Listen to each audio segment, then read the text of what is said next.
नमस्कार दोस्तों, स्वागत है आपका अभिक पार्थ चैनल पर। यह है the little book of common sense investing Hindi audio book का दूसरा अध्याय। अध्याय 2, स्टॉक मार्केट का असली सच। क्या आपने कभी सोचा है कि शेयर बाजार असल में कैसे काम करता है? क्या आपने सुना है कि लोग कैसे कहते हैं, मैंने स्टॉक मार्केट में बड़ा मुनाफा कमाया? लेकिन क्या यह असलियत में सच है? आज हम बात करेंगे उस सच्चाई की जो अक्सर छुपा दी जाती है। स्टॉक मार्केट की सच्चाई। शेयर बाजार एक जगह है जहां बहुत से निवेशक और ट्रेडर्स आते हैं, लेकिन उनमें से कुछ ही दीर्घकालिक लाभ कमा पाते हैं। ज्यादातर निवेशक, खासकर नए, यह भूल जाते हैं कि बाजार का असली उद्देश्य क्या है। एक लघु अवधि बनाम दीर्घ अवधि। शेयर बाजार में लोग तेजी से पैसा कमाने की सोचते हैं, लेकिन असल में दीर्घकालिक निवेश ही सही रास्ता है। 2 इंडेक्स फंड्स का महत्व। अध्याय 2 में जॉन सी बोगल हमें सिखाते हैं कि स्टॉक मार्केट में हर निवेशक औसत से ऊपर नहीं हो सकता, लेकिन इंडेक्स फंड्स की मदद से आप आसानी से बाजार के औसत प्रदर्शन को हासिल कर सकते हैं। 3 लागत और जोखिम। शेयर बाजार में ट्रेडिंग और फंड मैनेजमेंट की लागतें आपके मुनाफे को खा जाती हैं। इसलिए जितनी कम लागत, उतना अच्छा रिटर्न। अध्याय का मुख्य संदेश। शेयर बाजार को हराना लगभग असंभव है। बाजार का हिस्सा बने और इंडेक्स फंड्स में निवेश करें। धैर्य और अनुशासन से ही वित्तीय स्वतंत्रता पाई जा सकती है। अगर आपको यह वीडियो पसंद आया हो तो इसे लाइक करें, शेयर करें और चैनल को सब्सक्राइब करें। अगले अध्याय में हम जानेंगे कि सक्रिय निवेश बनाम निष्क्रिय निवेश में कौन सा बेहतर है। तब तक के लिए अपने निवेश को सादगी और समझदारी से करें। धन्यवाद। नमस्कार दोस्तों, स्वागत है आपका अभिक पार्थ चैनल पर। यह है the little book of common sense investing Hindi audio book का तीसरा अध्याय। अध्याय 3, सक्रिय बनाम निष्क्रिय निवेश, सही चुनाव क्या है? क्या आपने कभी यह सोचा है कि शेयर बाजार में सक्रिय रूप से ट्रेडिंग करना फायदेमंद है या नहीं? क्या आप जानते हैं कि निष्क्रिय निवेश का मतलब क्या है और यह आपके लिए क्यों बेहतर हो सकता है? आज इस अध्याय में हम इन सवालों के जवाब ढूंढेंगे। सक्रिय निवेश, एक्टिव इन्वेस्टिंग। सक्रिय निवेश का मतलब है कि आप शेयरों की कीमतों का विश्लेषण करें, सही समय पर खरीदें और बेचें और बाजार को मात देने की कोशिश करें। लेकिन क्या यह सच में संभव है? एक जोखिम और लागतें।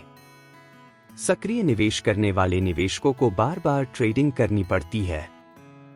इससे न केवल समय बर्बाद होता है, बल्कि ट्रेडिंग शुल्क और टैक्स की लागतें भी बढ़ जाती हैं। 2 अक्सर विफलता। अध्याय में बताया गया है कि अधिकांश सक्रिय निवेशक बाजार को हराने में असफल होते हैं। यहां तक कि पेशेवर मैनेजर भी लंबे समय तक औसत से बेहतर प्रदर्शन नहीं कर पाते। निष्क्रिय निवेश, पैसिव इन्वेस्टिंग। निष्क्रिय निवेश का मतलब है कि आप बाजार के औसत प्रदर्शन को अपनाएं बिना बार बार ट्रेडिंग किए। यह आसान, कम खर्चीला और दीर्घकालिक फायदे के लिए अधिक प्रभावी है। एक इंडेक्स फंड्स की भूमिका। इंडेक्स फंड्स में निवेश करके आप पूरे बाजार में निवेश कर सकते हैं।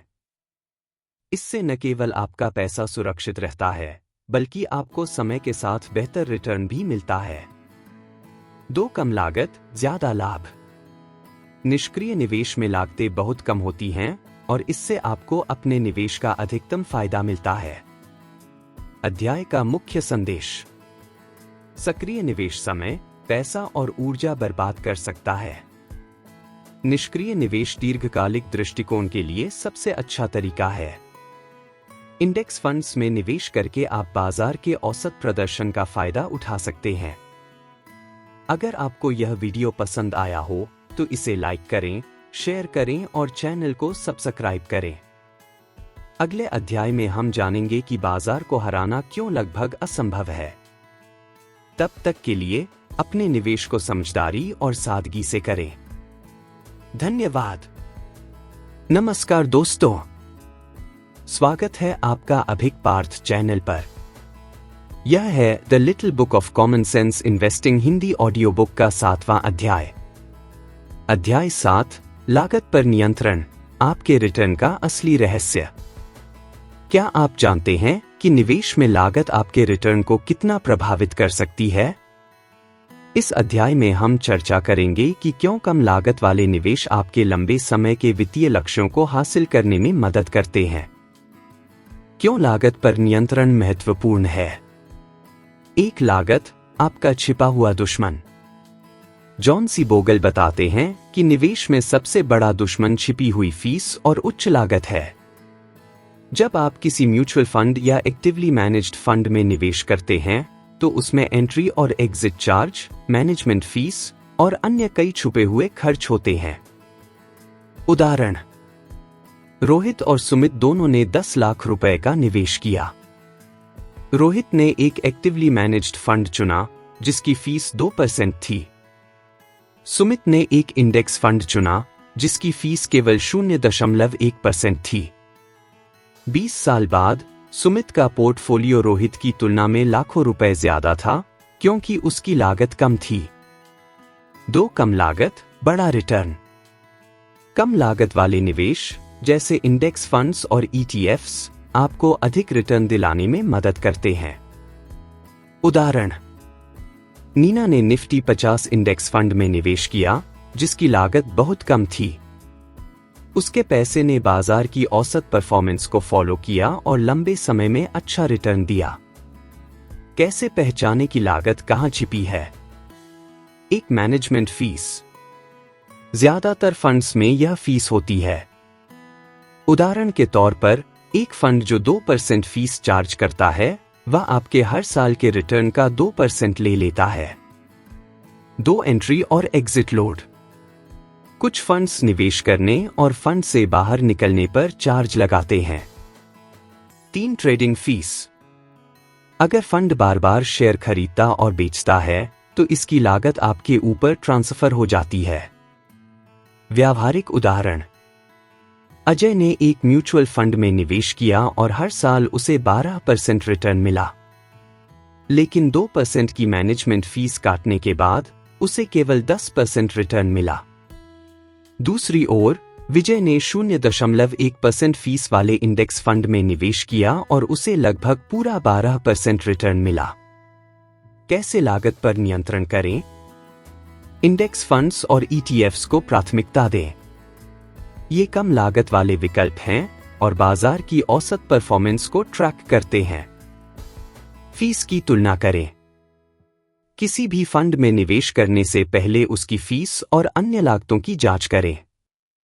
लंबे समय तक बने रहें। बार बार निवेश बदलने से बचें क्योंकि इससे आपको ज्यादा ट्रांजैक्शन फीस और टैक्स देना पड़ता है।